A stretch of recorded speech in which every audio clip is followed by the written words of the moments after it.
ओम कृष्णाय वासुदेवाय हरये परमात्मने प्रणतक्लेशनाशाय गोविंदाय नमो नमः। चारटी বর্ণের বিভাগ। চত্যারো নিগমস্তস্থ্যা পুরুষার্থাস্মিতা সমাহ সজাতি কুলবর্ণাশ্চ সধর্ম ঘটকা স্থিরাঃ। চারটি আশ্রম, চারটি বর্ণ,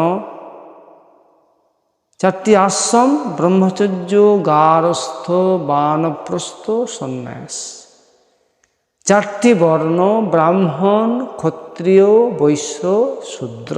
বর্ণাশ্রমের বর্ণগুলির মধ্যে এই যে বর্ণাশ্রম, চারটি বর্ণকে বর্ণাশ্রম বলা হয়। এই চারটি আশ্রমের অর্থাৎ ব্রহ্মচর্য, গারস্থ, বানপ্রস্থ, সন্ন্যাস, এই চারটি বর্ণাশ্রমের বর্ণগুলির মধ্যে বর্ণ হচ্ছে ব্রাহ্মণ, ক্ষত্রিয়, বৈশ্য এবং শূদ্র। ব্রাহ্মণ উচ্চ এবং শূদ্র নীচ, এটি কিন্তু শাস্ত্রের সিদ্ধান্ত নয়। ব্রাহ্মণ জ্ঞান উপদেশের দ্বারা, ক্ষত্রিয় বস্তু, ব্যক্তি, সমাজ, জাতি, দেশ রক্ষণের দ্বারা, বৈশ্য ধন সম্পদ আবশ্যকীয় বস্তুর দ্বারা এবং শূদ্র শারীরিক পরিশ্রমের দ্বারা সকল বর্ণের সেবা করবে। এর অর্থ এই নয় যে অন্যে নিজ কর্তব্য পালনে পরিশ্রম করবে না, বরং নিজ নিজ কর্তব্য পালনে সমানভাবে সকলে পরিশ্রম করবে।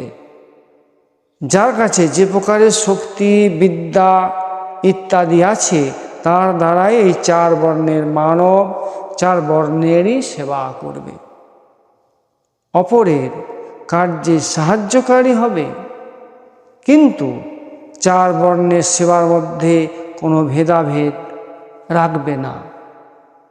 ব্রাহ্মণ বর্ণানাং ব্রাহ্মণো গুরু, ব্রাহ্মণ তার জ্ঞান দিয়ে সেবা করবে। শ্রী ভগবান ভাগবতে বলেন, ব্রাহ্মণ আমার মুখ, ক্ষত্রিয় আমার বাহু, বৈশ্য আমার উরু, শূদ্র আমার চরণ।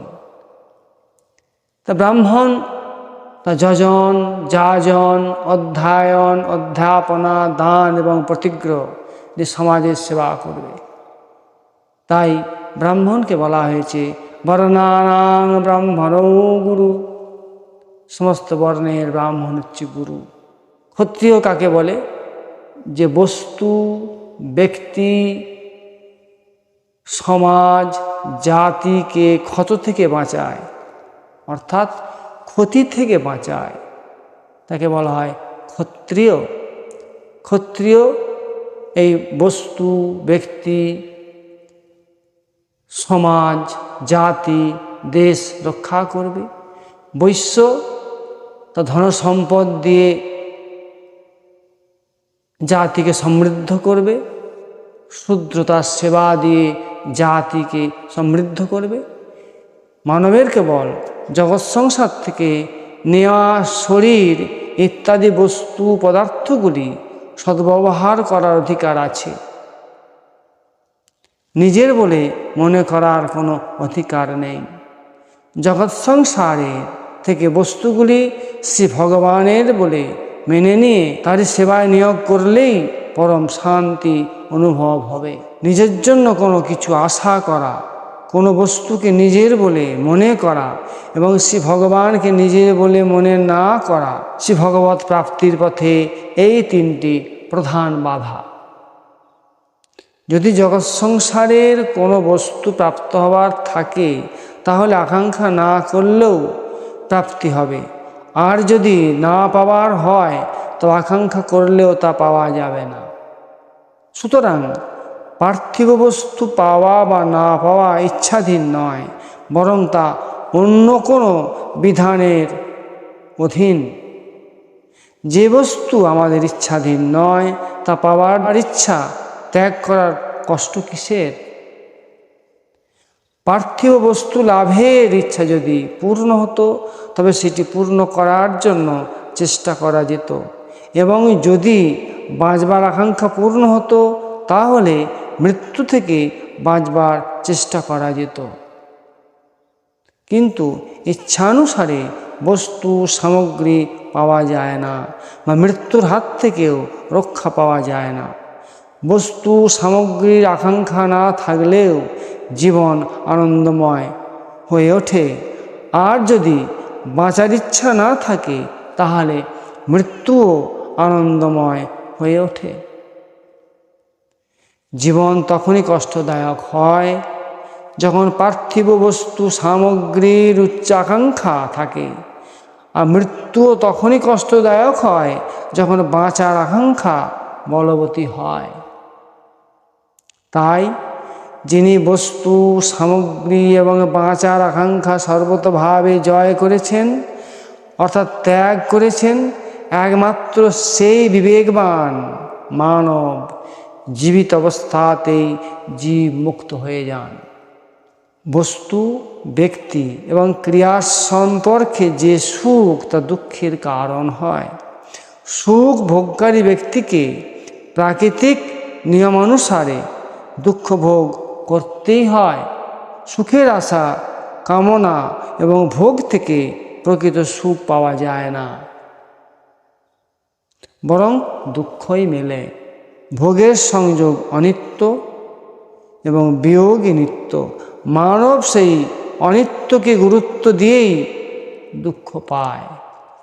সুখের আশা করলে সুখ তো পাওয়া যায় না, দুঃখ দূর হয় না। দুঃখ দূর করার জন্য সুখের আশা করাই হলো দুঃখের মূল কারণ। একটি হলো দুঃখ ভোগ করা, আর অন্যটি হলো দুঃখের প্রভাব। মানব যখন দুঃখ ভোগ করে তখন তার মধ্যে সুখের ইচ্ছে জন্মায়, আর যখন তার উপর দুঃখের প্রভাব হয় তখন তার সুখের ইচ্ছা দূর হয়, তাতে অরুচি জন্মায়। দুঃখ ভোগের দ্বারা মানব দুঃখী হয়, আর দুঃখের প্রভাবে মানব দুঃখ থেকে উত্তীর্ণ হয়। দুঃখের প্রভাবে সে দুঃখে ভেঙে না পড়ে তার কারণগুলি খুঁজতে থাকে, যে আমার কেন দুঃখ হলো।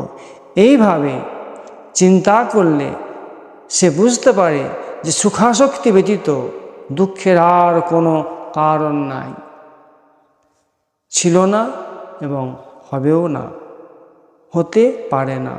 পরিস্থিতিও দুঃখের কারণ নয়, কারণ সেটি প্রতি মুহূর্তে বদলাতে থাকে। কোনো প্রাণীও দুঃখের কারণ নয়, কারণ তারা আমাদের পূর্বের পাপগুলিকে নষ্ট করে আমাদের উন্নতিতে সাহায্য করে। জগৎ দুঃখের কারণ নয়, কারণ তাতে যা পরিবর্তন হয় সেগুলি আমাদের দুঃখ দেবার জন্য নয়, আমাদের উন্নতির জন্যই হয়। যদি পরিবর্তন না হয় তাহলে উন্নতি হবে কি করে? পরিবর্তন ছাড়া বীজ থেকে বৃক্ষ হবে কি করে? রজবীর্য থেকে শরীর তৈরি হবে কিভাবে? বালক কি করে যুবকে পরিণত হবে? মূর্খ কি করে বিদ্বান হবে?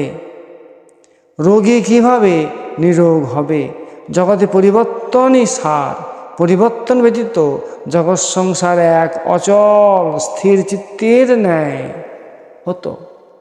সুতরাং পরিবর্তন দোষাবহ নয়, কিন্তু তাতে সুখবুদ্ধি করাই হলো দোষের।